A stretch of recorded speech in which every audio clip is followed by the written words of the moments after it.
That's a very good point. And I think I was going to start with some generic stuff, but I'm going to jump right into what you just said Hmm. because it speaks to so many different aspects of culture. Hmm. The nerdy culture, your Mexican heritage, etc., and the culture, the ups and downs that come with that. Because you said I survived. Can you Yeah. talk to us about that for a moment and why you chose that word?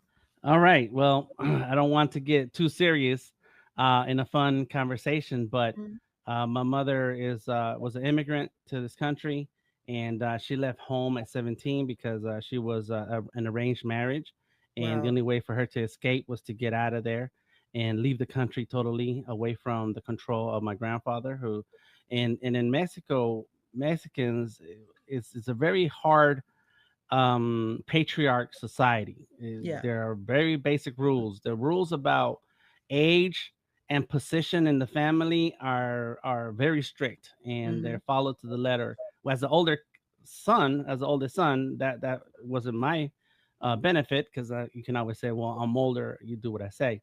But legacy wise, is very terrible for women in general, and so that just her story in growing up in LA, and of course I'm born and raised in East LA.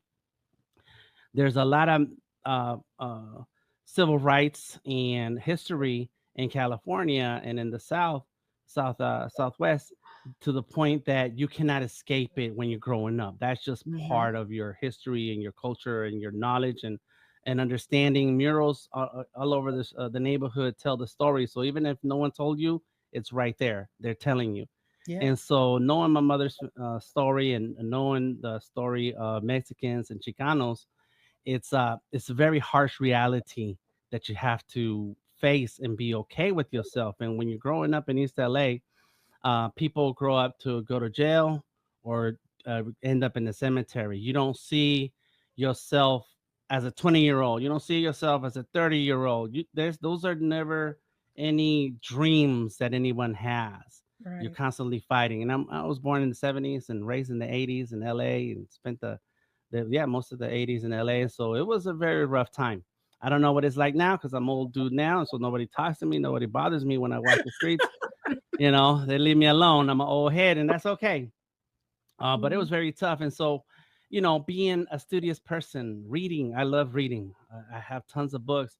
That was not a thing that was encouraged. And one time, my mother told me that I was wasting too much paper drawing, and Wow. and I told her, I said, "But you didn't buy it, so like, what's the Ooh, problem?"